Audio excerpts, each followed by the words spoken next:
Através desse gráfico, tentarei mostrar em uma pessoa normal, sem problemas de diabetes, como acontece o ciclo e o equilíbrio entre a glicose e a insulina após uma refeição. Vamos identificar as refeições principais: café, almoço e jantar.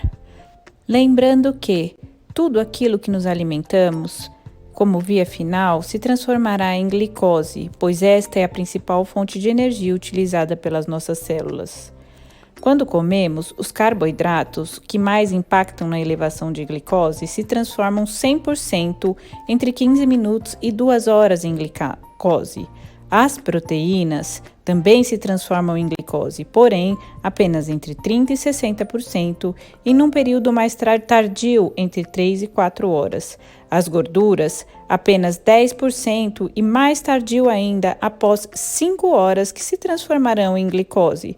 Por isso, importante saber o componente da refeição que será realizada. Quanto maior quantidade de carboidratos, maior impacto na glicemia. Vamos tentar entender de maneira gráfica como acontece com a glicemia durante as refeições em uma pessoa sem problemas no pâncreas.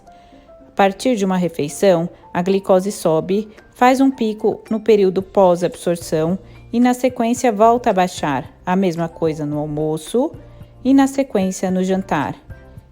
Observe que os níveis de glicose no pré e o pós-refeições são muito próximos. E isso é possível porque o nosso pâncreas libera insulina em quantidade o suficiente para a queima dessa glicose. Queima significa essa glicose sair do sangue e entrar no interior da célula. Observe, elevou a glicemia, o pâncreas libera um pico de insulina, tanto no café como no almoço e no jantar. Isso permite que a glicemia pré-prandial seja próxima da pós-prandial.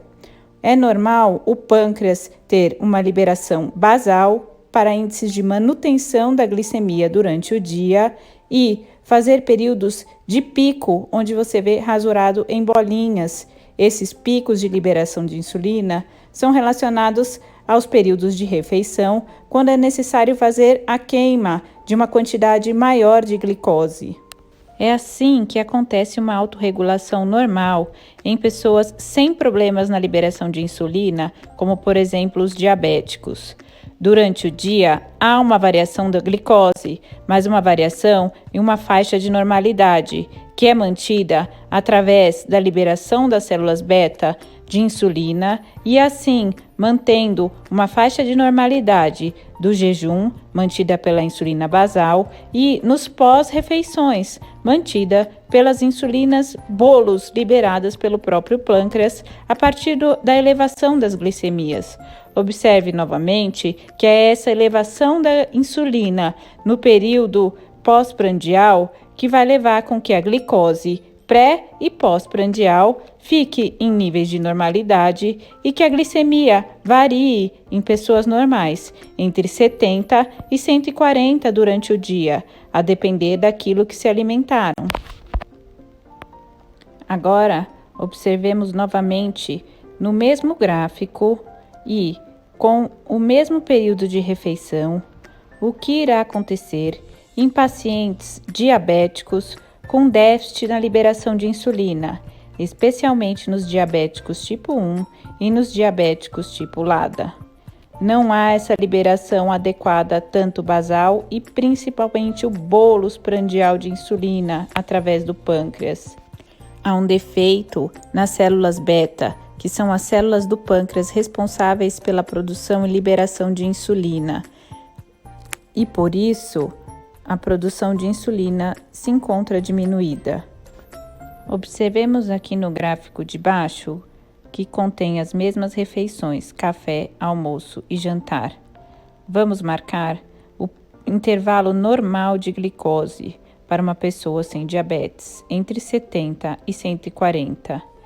E vamos observar o que acontece com a glicose, tanto no período basal como no pós-alimentação em um indivíduo com diabetes. A glicose já se inicia acima do nível de normalidade no período pré-prandial, e após as alimentações, ela não é capaz de retornar a níveis próximos dos anteriores. E com isso, há uma subida progressiva e gradativa dos níveis de glicose. Esse tipo de diabetes certamente será carregado para o resto da vida.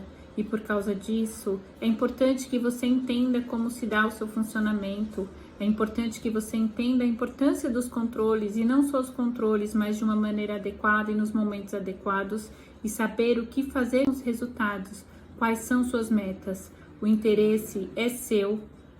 As complicações crônicas serão sofridas por você mesmo.